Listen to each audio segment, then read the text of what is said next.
Hey everyone, my name is Matt. Welcome to my shop. Today is April 5th and it's my weekly shop update. So a day later than usual. I've been fighting the flu for the last few days. Still not quite there yet, but at least I can move around a little bit. My sons had it before me and they passed it to me. So it's been a fun, probably about a week now in the house. Now the one thing I hate about being sick, besides the fact that you just feel like doing nothing, is that you're supposed to not do anything because it's supposed to be better to do nothing. That just doesn't feel very productive. Just that feeling of sitting there and not doing anything. I hate it. So I've been out in the shop this morning trying to make up for the lost time. Let me show you what I've been up to. So over here on the bench I have the headboard getting glued up. I attached these glue blocks like I've shown in the past. These are cut at an angle, the same angle as the joint. So as we talked about before, the headboard splays back by 5 degrees. So this is an angled joint here. And putting the glue blocks on here with the clamps allows you to apply clamping force directly on the joint at this kind of weird angle. So that's a trick I've shown in the past anytime I've done any kind of weird glue up like this. These blocks are cedar and they're glued directly to the walnut, and the idea here is that the cedar fibers are weaker than the glue and the walnut, so when I break these off in the future when I'm done with them, the walnut will be intact and the cedar fibers will break, and I can just clean up whatever's left. And the footboard over here is getting ready to go. I just glued these on a little while ago, so I'm waiting for them to set up, and then I can get this all glued up and ready to go. So out here I'm working on some more of these levelers for stacking lumber. These are going to be for the ash logs, that one there, and then the smaller ash that I milled a couple weeks ago. My dad's coming to town this week and figured we'd do some milling, so I'll get this one milled up, get it stacked in place, and get the other logs stacked on top of it. So I'm getting these things ready to go, so they're ready for that. And then now that I've actually, or when I have these ones underneath that, I'll have some footage of using these outdoors, kind of like the way that I intended them for, not like so much indoors. So I'll have the video about making these things probably in a couple weeks once I get these stacks done. So another pretty exciting thing this week was I got the chainsaw mill out.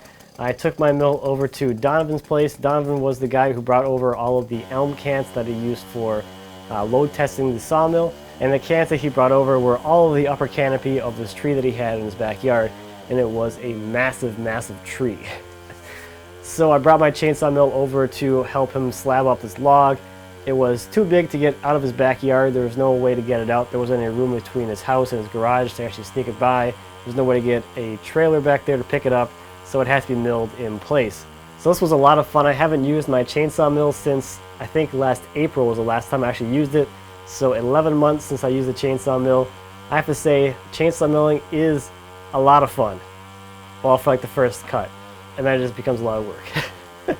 So we got a few cuts made, and the time to make those cuts was about 16 minutes. So I'm definitely been spoiled lately with the bandsaw mill being able to cut as fast as it does. Because a cut like that on my bandsaw mill would take maybe like 2.5 minutes. It's insane. So one of the things about the log is when the tree removal service came in to remove the log, they dropped the trunk and they were trying to get it out of the backyard.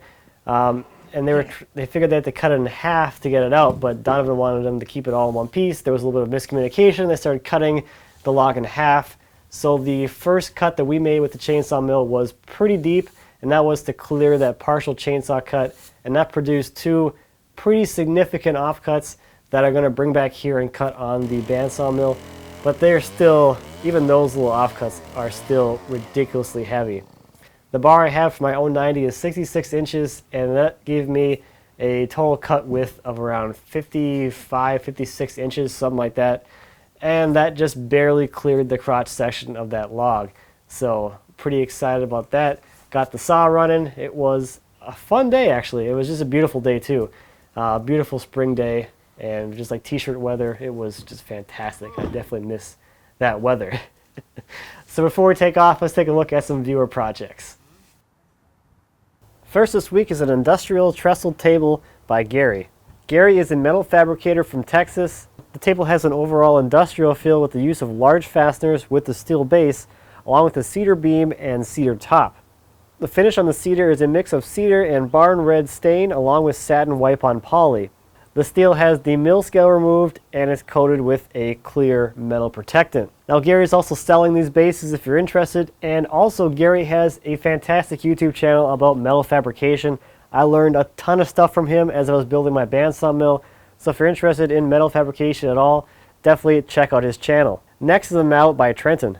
He's 15 years old and he loves woodworking. For Christmas he got a lathe and got hooked on turning. This mallet is his second lathe project. It has an oak handle and a cherry head. Next is a slab table by Mark. He is also 15 and he just gets started with slab tables. He made this table for his parents. Last this week is a jewelry box by Wes. It's made from walnut plywood, walnut, and maple, and it features 2 magnetic necklace cases and 4 felt-lined drawers. And you can find more of Wes's work over on his Etsy store. So I think that's about it for me this week. I'm going to keep playing catch up here, get this shop update posted, and hopefully get better. So thank you as always for watching. I greatly appreciate it. If you have any questions or comments about anything I talked about today or anything here in my shop, please feel free to leave me a comment. As always, I'd be happy to answer any questions you might have. And until next time, happy woodworking.